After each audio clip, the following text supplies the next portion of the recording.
Okay, I'm so excited to make this video because this video was actually one of the first videos I ever made when I started my channel. I wanted to do an updated, new and improved version. So this is the comprehensive guide on how to start bullet journaling. I love bullet journaling. I've been bullet journaling since August 2019, so over 3 years. I've used this system for so many things and throughout so many phases of life. I've used this when I was moving to university, during university, moving countries, as a graduate, and when I was traveling, and I'm going to tell you guys all about it. So do ignore if I'm looking down. I have my laptop here and I want to make sure I get things absolutely right for you guys. But let's start off with what is a bullet journal. The bullet journal method was created by Ryder Carroll and is basically a methodology of planning and organization that includes multiple sections so that you can keep track of different aspects of your life. Bullet journal website says that the bullet journal is a mindfulness practice disguised as a productivity system, and it is designed to help you organize your what and keep you mindful of your why. And the really good part about it is just a planner for absolutely everything, but it also doesn't have to be. I personally have a reading bullet journal, I've in the past had an academic bullet journal, and then I have my regular planning bullet journal. And this is because it's entirely customizable, exactly what you want and for you, by you. The thing I love is it's mainly just about being intentional. Okay, so I wanted to make a little glossary, go over some phrases that if you're really new to bullet journaling, you might not know what they mean. So first of all is bujo, which is just short for bullet journal. So someone might refer to my bujo or refer to bujo themes. Then there are monthly, daily and weekly logs. These are basically spreads or pages that just cover that thing. So a monthly log will be a spread that just covers your entire month. It often looks like a calendar, or some people do these as more of a list. A daily log shows an overview of your entire day and will have your daily planning in it. And a weekly log is the same thing, shows your week and might have your weekly planning in it. Then there is a future log. This can be done in a variety of ways, but it's basically a spread that encompasses and overviews however much you want to define the future as. For example, a lot of people do like a yearly future log where they have all the months of the year and they can write important dates of the year in here, or some people do it by 6 months or however long they're going to use that journal, whatever works for you. Then there are spreads, and I've already used this word which I shouldn't have because I'm trying to explain this to you. A spread is a collection of pages that relate to a certain topic. So my daily spread is my pages that relate to that day, or my habit tracking spreads are pages that relate to habit tracking, which we will cover later. But you also might just have like doodling spreads or mind dump spreads or a vision board spread. It's just a fancy way to say this page is about this topic.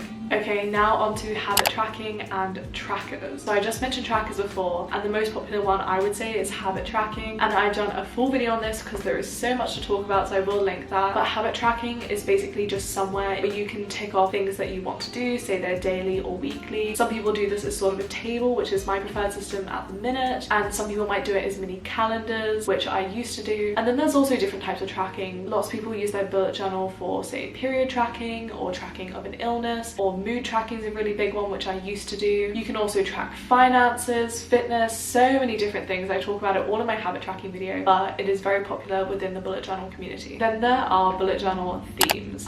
You might hear people talk about themes a lot, and I think the most common way is in terms of monthly themes. This is when someone might have a theme or a set of colors, a set of doodles, stickers, something that they want their bullet journal to look like for a certain month. Now, I usually use monthly themes, but I've become much more flexible with this. For example, in October, I use the same theme as September, but I also ended it early, so I've been more flexible with using my themes to reflect my life rather than to reflect the calendar month, which I highly encourage. But some people might have a yearly theme for their whole bullet journal, for example, wanting to keep a color incorporated, or some people might not use a theme and just do whatever they want, whether that's no theme, meaning really minimal, just black and white, just one pen, or really just doing whatever they want for that page and that day. I have quite a few older videos on bullet journal theme ideas, and also obviously you can get ideas from my bullet journal setups, and obviously Pinterest, Instagram and tons of other bullet journal YouTubers out there, and they might be a bit intimidating. You might have seen really artistic ones, but I'm going to talk about that later, and they don't have to be intimidating. Then there is GSM, which is a bit of a more complicated one, but it is basically paperweight, meaning how thick the paper is. I believe it stands for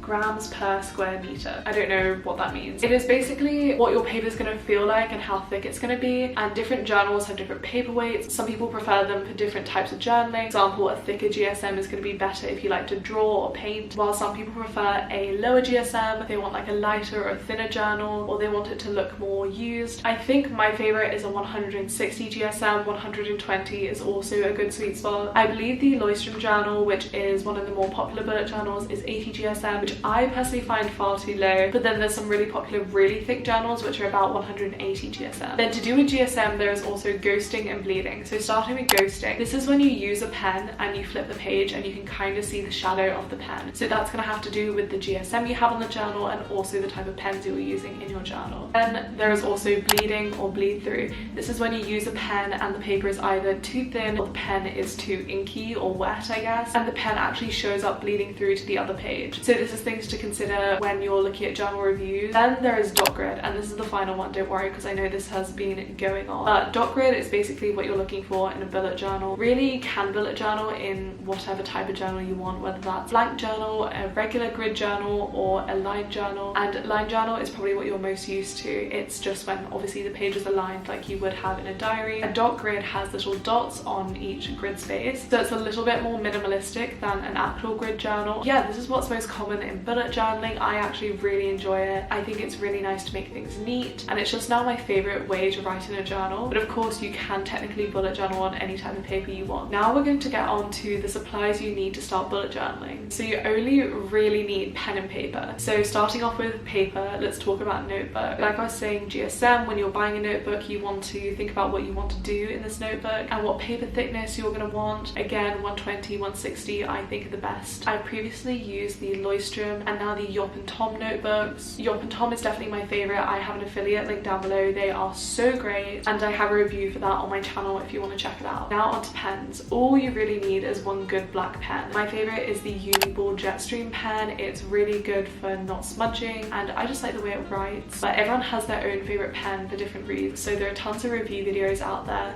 and just try stuff out till you find something that works for you. And then another good black pen is also fine liners. These are really nice to get smooth lines and for drawing. For all these things I'm mentioning, there are going to be links in the description and on my Amazon storefront, so do check those out. Then getting on to things you don't need but are fun and for decorating, and like I said, you've probably seen some really complicated bullet journals out there. So this is just an introduction, but at the end of the day, all these journals are probably made from these things. Colored pens, my favorites are Pentel touch pens, Tombow brush pens, mild liners, and Crayola super tips. These are all really popular in the bullet journal community, but there's also tons out there. They can get quite expensive. My recommendation for beginners, the ones with the best color variety and the best price, are Crayola super tips, and you can pretty much find these everywhere. Now obviously you can also use paints in your journal. You can color and doodle with pens, which is what I mainly do, and with pens you can basically create any theme you want. But there are also things that add to themes, make your bullet journal look more pretty, or that you might just want to incorporate, like washi tapes and stickers. These are great if you don't want to draw, but my favorite thing is to get paper scraps and like scrapbook elements from my everyday life and to glue those in, and also just to print pictures off from Pinterest. I think that's been the most game-changing thing I've done for my journal, and if you've watched any of my recent bullet journal setups, you've seen that I use so many of these. And now if you want to stick any of these decorative things into your bullet journal, you're going to need glue. I recommend glue tape, not glue. I did start off with glue, and let me tell you, glue tape is a game changer. It is so much quicker and less messy, and I can't remember the brand, but I will link the ones I've been using down below. They should be on my Amazon storefront, and they're by far my favorites. Not all glue tapes are made the same. Some of them are gonna stick to your paper and rip it up depending on, again, the paper weight and the type of paper. Some of them are going to be a bit hard to use, but highly recommend these ones. I'm sorry I can't remember the name. So now you've got the journal, you've got the supplies, you know what some words mean, you've got to set up your journal. And first I want to talk about your key, because that is really the heart of the journal. That's how you're going to use it. So first of all, the actual key page, you can just make your own, or some journals, actually a lot of journals, and this is something to look at when you are buying a journal, have some pre-printed pages. The Yop and Tom journal I'm using has a pre-printed key. This is where you're going to choose signifiers to make the journal work for you, whether that's colors or symbols. I'm going to put up the original key from the original bullet journal. I believe this is it, where it is, for example, a dot for a task. You cross off the dot when the task is done.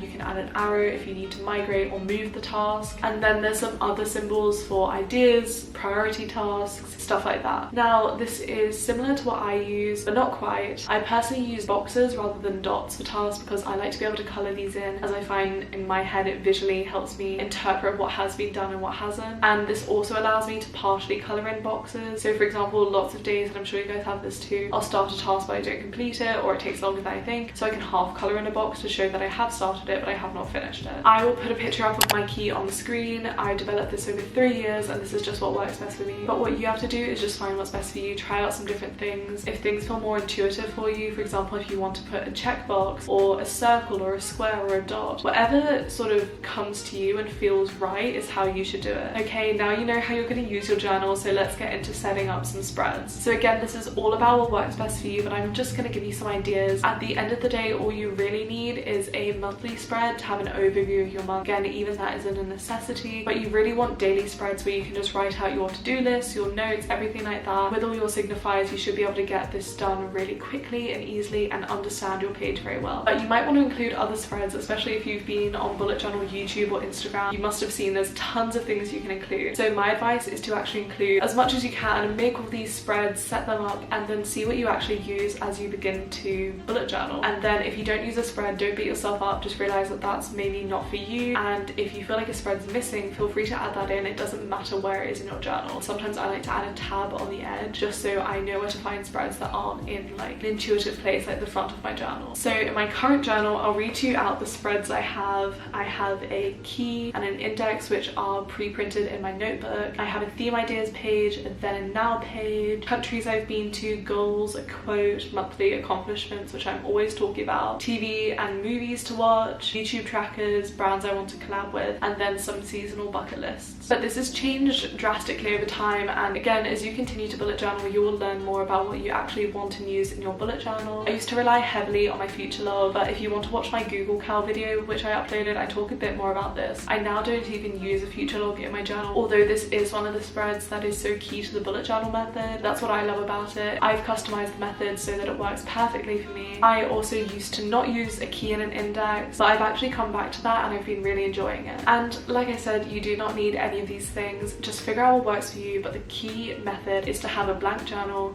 where you can fill things in as you need it and to customize it and to be intentional about what you're doing in your day by writing it down. I just love bullet journaling and I'm so glad I got to tell you guys about it today. If you guys have started bullet journaling, let me know when you started it, or if you're about to start, let me know one of the spreads that you're going to include in your first journal. I really hope this helped set you guys up for bullet journaling. I have tons of other bullet journal videos on my YouTube channel if you want to check them out. I will link a playlist as well. And if you did like this video, if you found it helpful, please do like and subscribe. I'd love to see you guys next time. Just thank you again so much for watching.